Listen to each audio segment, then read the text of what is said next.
जय श्री कृष्णा दोस्तों, मेरा नाम है अजय कृष्ण वंशी। आपका हमारा सबका प्यारा सी यूट्यूब चैनल है इनविंसिबल पायोनियर इंस्टीट्यूट। दोस्तों, इस चैनल पर हम पिछले 4-5 दिनों से जोधपुर राज्य के राठौड़ राजवंश के बारे में चर्चा कर रहे थे।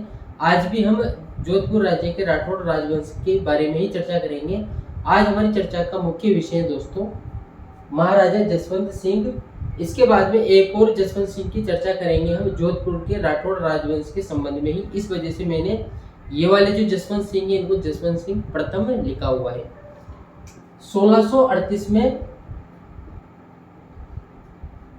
जसवंत सिंह के पिता गज सिंह की मृत्यु हो जाती है। और गज सिंह की जब मृत्यु हो जाती है, इससे पिछले वाले लेक्चर में हमने चर्चा की थी दोस्तों कि गज सिंह ने अपनी प्रेमिका अनारा बेगम के प्रभाव में आकर अपने बड़े पुत्र अमर सिंह की जगह अपने छोटे पुत्र जसवंत सिंह को अपना उत्तराधिकारी बनाया था। तो इनको उत्तराधिकारी तो बना ही दिया गया था। इस वजह से दोस्तों 1638 में इनके पिता गज सिंह की मृत्यु हो जाने के बाद आगरा में ही इनका राज्याभिषेक होता है। आगरा में ही इनका राज्याभिषेक होता है। और जब राज्याभिषेक के बाद में ये 1640 ईस्वी में जोधपुर पहुंचते हैं दोस्तों, तब इनका वहां पर धूमधाम से स्वागत किया जाता है। यानी कि इनकी जो गद्दी नशीनी होती है, यानी कि ये जो राजगद्दी धारण करते हैं जोधपुर रियासत की, तब बड़ा उत्सव मनाया जाता है। उसके बाद की घटनाक्रम की अगर हम बात करें दोस्तों, तो 1645 में जसवंत सिंह प्रथम को आगरा का प्रबंधक नियुक्त किया जाता है। मुगल शासकों द्वारा इनको आगरा का प्रबंधक नियुक्त किया जाता है। और दोस्तों 1647 ईस्वी में इनको कंधार अभियान पर भेजा जाता है। कौन से अभियान पर भेजा जाता है? कंधार अभियान पर भेजा जाता है। 1647 ईस्वी में इनको कंधार अभियान पर भेजा जाता है। 1648 ईस्वी में इनको कंधार अभियान पर भेजा जाता है। दोस्तों, हम सबको जानकारी है कि 1658 के आसपास शाहजहां की तबीयत नासाज हो चली थी। यानी कि उनका स्वास्थ्य, शाहजहां का स्वास्थ्य खराब हो चला था। जब शाहजहां का स्वास्थ्य खराब हो गया था, तो उसके जो 4 पुत्र थे उनके मध्य अगला शासक कौन बनेगा, इसके लिए होड़ मच रखी थी। यानी कि उनके मध्य उत्तराधिकार के युद्ध होना प्रारंभ हो गए थे। जसवंत सिंह ने उत्तराधिकार के 2 युद्धों में भाग लिया है दोस्तों। एक युद्ध है धर्मत का युद्ध, जो कि मध्य प्रदेश में घटित हुआ था 1658 में, और दूसरा है दोस्तों खजुआ का युद्ध, जो कि उत्तर प्रदेश में 1659 में घटित हुआ है। और दोनों ही युद्धों की हम चर्चा कर लेते हैं। अभी जसवंत सिंह की क्या भूमिका रही है उत्तराधिकार के युद्धों में। 1658 का जो धर्मत का युद्ध है दोस्तों, धर्मत का युद्ध, धर्मत कहां पर है? ये एमपी में। 1658 इस युद्ध में दोस्तों एक तरफ तो औरंगजेब था और एक तरफ था दोस्तों दारा शिकोह। और दारा शिकोह के नेतृत्व में क्या थी? शाही सेना थी। दारा शिकोह के नेतृत्व में शाही सेना थी। इस युद्ध में दोस्तों जसवंत सिंह के द्वारा दारा शिकोह का साथ दिया जाता है। किसका साथ दिया जाता है? दारा शिकोह का साथ दिया जाता है। लेकिन धर्मत के युद्ध में दारा शिकोह की विजय नहीं होती है, बल्कि औरंगजेब की विजय हो जाती है। और दारा शिकोह पराजित होता है। यानी कि दारा शिकोह पराजित होता है, इसका अर्थ ये भी तो होता है कि जसवंत सिंह भी पराजित होता है। और ऐसा कहा जाता है दोस्तों कि जब इस युद्ध में, धर्मत के युद्ध में जसवंत सिंह पराजित हो गया था और वापस जब वो जोधपुर आया था, तब उसकी जो उदयपुरी रानी थी, जिसका नाम है जसवंत देव, उसने किले के दरवाजे बंद कर लिए थे और जसवंत सिंह को अंदर आने नहीं दिया था। और इसके अलावा वो सती भी होना चाहती थी, लेकिन फिर जो उनकी माँ राजमाता थी, राजमाता के समझाने पर उसने सती होने का जो प्लान था वो कैंसिल कर दिया। इस मत का समर्थन करते हैं दोस्तों कवि राजा श्यामल दास, जबकि इस मत का खंडन करते हैं इतिहासकार V.N. रेव। यानी कि V.N. रेव के अनुसार ये जो स्टोरी है ये काल्पनिक है, जबकि इतिहासकार कवि राजा श्यामल दास के अनुसार यह कहानी बिल्कुल सही है, ऐसा ही हुआ था। फिलहाल हमने पूरे घटनाक्रम की चर्चा कर ली है। दूसरा युद्ध हुआ था दोस्तों 1659 में खजुआ का युद्ध। खजुआ का युद्ध, इस युद्ध में प्रारंभ में जसवंत सिंह के द्वारा औरंगजेब का साथ दिया गया। बाद में लेकिन औरंगजेब तथा जसवंत सिंह के मध्य अविश्वास हो गया। यानी कि किसी भी प्रकार की अनबन हो गई होगी, तो उस समय जसवंत सिंह के द्वारा औरंगजेब का साथ छोड़ दिया गया और जो विपक्ष में था औरंगजेब के उसका साथ दिया गया। साथ ही जसवंत सिंह के द्वारा शाही डेरे को लूट लिया गया और शाही डेरे को लूट कर वो जोधपुर आ गए। तो 2 युद्धों में भाग लिया है जसवंत सिंह ने उत्तराधिकार के, और दोनों ही युद्धों में वो औरंगजेब की आंखों की किरकिरी बन गए थे, क्योंकि दोनों ही युद्धों में उन्होंने औरंगजेब का पूरी तरीके से साथ नहीं दिया था। बावजूद इसके जसवंत सिंह को औरंगजेब जब शासक बन गया था, उसके बावजूद औरंगजेब ने जसवंत सिंह को अपनी सेवा में बहाल किया और जय सिंह के समझाने पर, जो जय सिंह कच्छावा राजवंश का शासक था, जयपुर का शासक था, उसके समझाने पर इसका जो मनसब था वो भी नहीं घटाया, मनसब भी बरकरार रखा। इसके बाद में हम चर्चा करते हैं दोस्तों कुछ और पॉइंट के बारे में। 1659 ईस्वी में जसवंत सिंह को गुजरात का सूबेदार बनाया गया। कहाँ का सूबेदार बनाया गया भाई? गुजरात का सूबेदार बनाया गया। 1659 में जसवंत सिंह को गुजरात का सूबेदार बनाया गया। 1662 में छत्रपति शिवाजी महाराज को अपने नियंत्रण में लाने के लिए औरंगजेब के द्वारा जसवंत सिंह को दक्षिण भेजा गया था, लेकिन ये असफल रहे थे।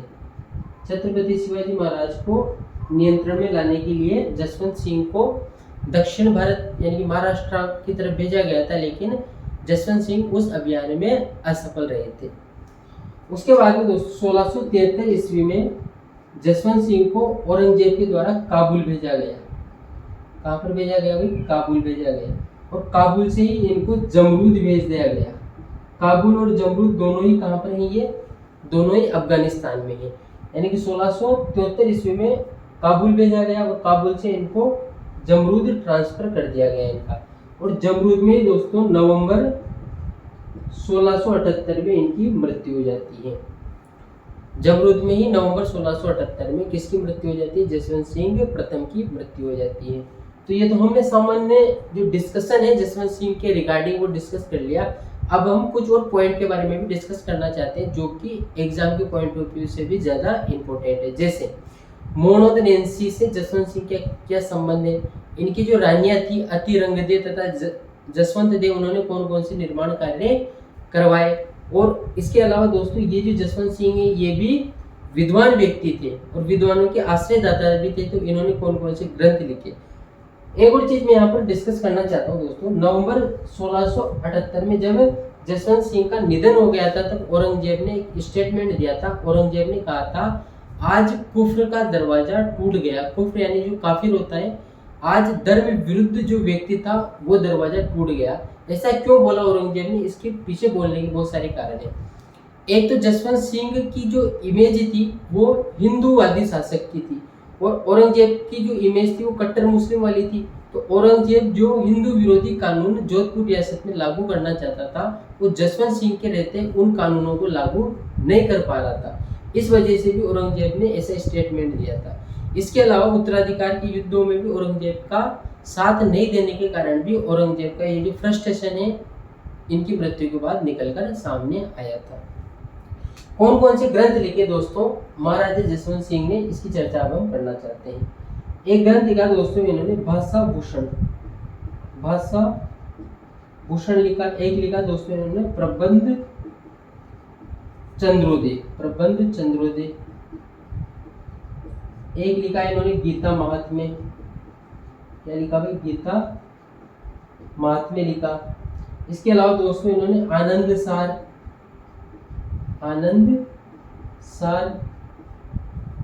इसके अलावा अपरोक्ष सिद्धांत सार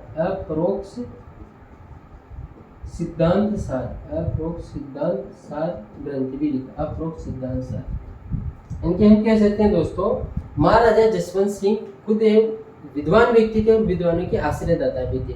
महाराजा जसवंत सिंह के द्वारा भाषा भूषण, प्रबंध चंद्रोदय, आनंद सार, गीता महात्म्य तथा अपरोक्ष सिद्धांत सार जैसे ग्रंथों की रचना की गई थी।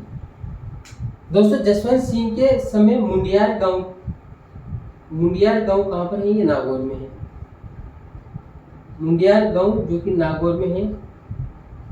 यहाँ के चारणों ने, मुंडियार गांव नागौर के चारणों ने एक ख्यात लिखी। उस ख्यात को कहा जाता है दोस्तों मुंडियारी ख्यात, क्या कहा जाता है? मुंडियारी ख्यात, जिसे कहा जाता है दोस्तों मुंडियारी ख्यात। क्या खास बात है? महाराजा जसवंत सिंह के समय मुंडियार गांव जो कि नागौर में है, इस गांव के चारणों ने मुंडियारी ख्यात नामक ग्रंथ की रचना की। और इस मुंडियारी ख्यात नामक ग्रंथ में दोस्तों जोधपुर का जो राठौड़ राजवंश है उसका शुरू से लेकर जसवंत सिंह प्रथम तक का इतिहास मिलता है। ये विशेष बात है इसकी, इस ग्रंथ के बारे में। क्या विशेष बात है? प्रथम जो पुरुष था इनका राव सिया से लेकर जसवंत सिंह प्रथम तक का जोधपुर राज्य का इस ग्रंथ में वर्णन मिलता है, इतिहास मिलता है, जिसका नाम है मुंडियारी ख्यात, जिसकी रचना मुंडियार गांव के चारणों के द्वारा की गई थी। इसके बाद में दोस्तों हम कुछ और पॉइंट भी यहाँ पर डिस्कस करना चाहते हैं। मेरे ख्याल से नीचे दिखेगा नहीं, जगह लिमिटेड ही है, तो इसको हटा ही देते हैं पूरा, और नए सिरे से हम कुछ और पॉइंट डिस्कस करना चाहते हैं जसवंत सिंह प्रथम के रिकॉर्डिंग, जो कि राजस्थान के अलग अलग कॉम्पिटिटिव एग्जाम के हिसाब से महत्वपूर्ण है। जिंदगी एक सफर है सुहाना, कल क्या हो ये किसने जाना। जसवंत सिंह का दोस्तों वित्त मंत्री था, यानी कि इनका जो फाइनेंस का काम संभालता था उस व्यक्ति का नाम है दोस्तों मूनोत नैन्सी। क्या नाम है भाई? मूनोत नैन्सी। आप सबने ये नाम जरूर सुन रखा होगा, ये नाम कोई नया नहीं है। बहुत सी बार राजस्थान के इतिहास में मूनोत नैन्सी का जिक्र होता है और काफी महत्वपूर्ण नाम माना जाता है। महाराजा जसवंत सिंह के वित्त मंत्री थे दोस्तों मूनोत नैन्सी। मूनोत नैन्सी के द्वारा 2 ग्रंथ लिखे गए जो कि महत्वपूर्ण ग्रंथ है। इनके द्वारा 2 ग्रंथों की रचना की गई। एक ग्रंथ का नाम है दोस्तों मूनोत नैन्सीरी ख्यात, नैन्सीरी ख्यात, नैन्सीरी ख्यात, एक इस ग्रंथ की रचना की गई। इसके अलावा दोस्तों इनके द्वारा मारवाड़ रा परगनारी विगत, मारवाड़ रा परगना री विगत, ये ग्रंथ भी लिखा गया। पेन सही नहीं चल रहा है, पेन चेंज कर देते हैं। कौन कौन से ग्रंथ लिखे गए? नैन्सीरी ख्यात, मूनोत नैन्सीरी ख्यात तथा मारवाड़ रा परगनारी विगत। ये जो ग्रंथ है दोस्तों मारवाड़ रा परगनारी विगत, इस ग्रंथ में मूनोत नैन्सी ने मारवाड़ क्षेत्र के अंदर जो परगने हैं, जो तहसीलें हैं, उनकी राजनीतिक तथा प्रशासनिक सूचनाएं देने का प्रयास किया है कि किस प्रकार से उनमें राजनीतिक तथा प्रशासनिक कार्य चलते हैं और किस प्रकार का शासन तथा प्रशासन वहां पर कार्य करता है। ये जो ग्रंथ है दोस्तों मारवाड़ परगनारी विगत, इस ग्रंथ को मारवाड़ राज्य का गजेटियर भी कहा जाता है। मारवाड़ राज्य का गजेटियर भी कहा जाता है, गजेटियर भी कहा जाता है। क्या कहा जाता है? मारवाड़ राज्य का इसको गजेटियर भी कहा जाता है। इसके अलावा दोस्तों एक नाम आता है जिसका नाम है मुंशी देवी प्रसाद। क्या नाम है भाई? मुंशी देवी प्रसाद। मुंशी देवी प्रसाद ने दोस्तों मूनोत नैन्सी के इस ग्रंथ मारवाड़ रा परगनारी विगत, इसकी तुलना अबुल फजल के ग्रंथ आईने अकबरी से की है। किससे की है भाई? आईने अकबरी से इस ग्रंथ की तुलना की है। आईने अकबरी से इस ग्रंथ की तुलना की है। और साथ ही इन्होंने मूनोत नैन्सी को मारवाड़ का या फिर राजपुताने का अबुल फजल भी कहा है। राजपुताने का अबुल फजल भी इन्होंने कहा था। राजपुताने का अबुल फजल भी इनको कहा था।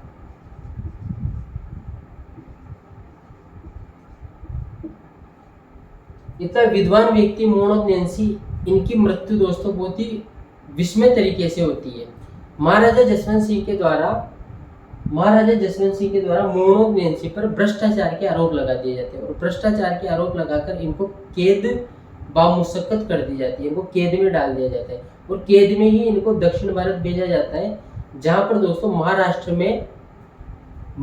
में मूनोत नैन्सी के द्वारा आत्महत्या कर ली जाती है। एक गांव है दोस्तों महाराष्ट्र में फूलमरी गांव। इस गांव में कहां पर है? महाराष्ट्र में। मूनोत नैन्सी पर भ्रष्टाचार के आरोप लगाकर जसवंत सिंह के द्वारा मूनोत नैन्सी को कैद कर लिया जाता है और दक्षिण भेजा जाता है। और जब दक्षिण भेजा जाता है उस समय ही एक गांव है फूलमरी गांव, जो कि महाराष्ट्र में है, वहां पर मूनोत नैन्सी के द्वारा जहर पीकर आत्महत्या कर ली जाती है। कुछ इतिहासकार कहते हैं कि इनके द्वारा जहर पिया जाता है और कुछ इतिहासकार कहते हैं कि जसवंत सिंह के द्वारा ही मोहम्मद नैन्सी की हत्या करवाई गई है।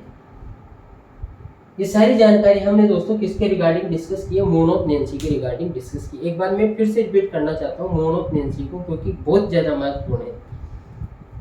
मोहम्मद नैन्सी महाराजा जसवंत सिंह प्रथम के वित्त मंत्री भी थे। इनके द्वारा दोस्तों 2 ग्रंथ लिखे गए। एक ग्रंथ का नाम है नैणसीरी ख्यात और दूसरा ग्रंथ है मारवाड़रा परगनारी विगत। दूसरा जो ग्रंथ है मारवाड़रा परगनारी विगत, इस ग्रंथ को मारवाड़ राज्य का गजेटियर भी कहा जाता है। और मारवाड़रा परगनारी विगत जो ग्रंथ लिखा है मोहम्मद नैन्सी ने, इस ग्रंथ की तुलना मुंशी देवी प्रसाद ने अबुल फजल के ग्रंथ आईने अकबरी से करते हुए मोहम्मद नैन्सी को राजपुताने का अबुल फजल भी कहा है। क्या कहा है? अबुल फजल भी कहा है। और इनकी मृत्यु के संबंध में हम चर्चा भी कर ही चुके हैं। दोस्तों महाराजा जसवंत सिंह की पत्नी थी, बहुत ज्यादा पत्नियां रही होगी, लेकिन हमारे प्रतियोगी परीक्षाओं की दृष्टि से 2 पत्नियों का हम जिक्र करना चाहते हैं। एक का नाम है दोस्तों अति रंगदे। कितना रंग दे? अति रंग दे, बहुत ज्यादा रंग दे, अति रंग दे। इस अति रंग दे के द्वारा एक तालाब का निर्माण करवाया गया दोस्तों, जिसका नाम है जान सागर तालाब। क्या नाम है भाई? जान सागर तालाब।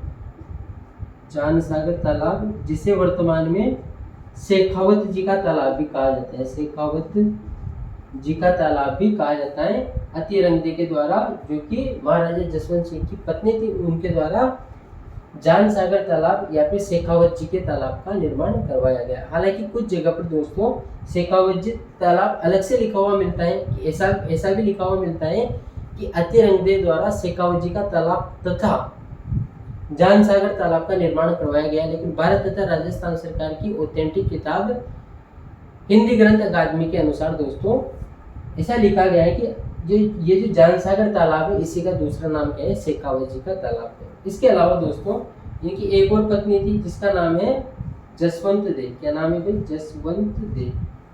क्या दे? जसवंत दे। इस जसवंत दे के द्वारा दोस्तों राई का बाग का निर्माण करवाया गया।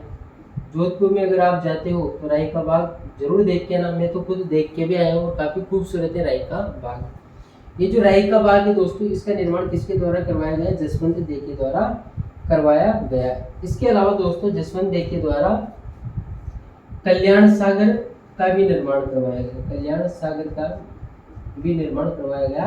और इस कल्याण सागर को वर्तमान में क्या कहा जाता है? राता नाड़ा के नाम से जाना जाता है। राता नाड़ा के नाम से जाना जाता है। इसके अलावा दोस्तों इनका एक मंत्री था जसवंत सिंह का, जिसका नाम है चतरा गहलोत। क्या नाम है भाई? चतरा गहलोत। ये चतरा गहलोत काबुल गया। कहाँ गया है? काबुल गया। और काबुल से क्या लेकर आया है? अनार लेकर आया। और इन अनार को इसने कागा के बाग में लगाया। कागा के बाग में इन अनार को लगाया। और ये अनार दोस्तों काबुल से आने के कारण अपनी मिठास के लिए प्रसिद्ध हैं। और ये अनार धीरे धीरे पूरे जोधपुर राज्य में उगाए जाने लगे। इस वजह से ऐसा भी कहा जाता है दोस्तों कि काबुल से आने के कारण जोधपुर के जो अनार हैं वो काफ़ी मिठास युक्त हैं, काफ़ी मीठे अनार माने जाते हैं। दोस्तों आज हमारी चर्चा का विषय रहा है मुख्य तौर पर जसवंत सिंह, महाराजा जसवंत सिंह प्रथम। उनके रिगार्डिंग हमने बहुत सारी चीज़ें डिस्कस की हैं जो कि आपकी प्रतियोगी परीक्षाओं की दृष्टि से बहुत ज़्यादा महत्वपूर्ण है। उम्मीद करता हूं दोस्तों ये जो पर्टिकुलर लेक्चर है आप सबको आपके कॉम्पिटिटिव एग्जाम में फ़ायदा पहुंचेगा। अगर आपने लेक्चर को शुरू से अंत तक देखा है तो थैंक यू वेरी मच, धन्यवाद। मिलते हैं इसके बाद में नेक्स्ट लेक्चर में। Thank you.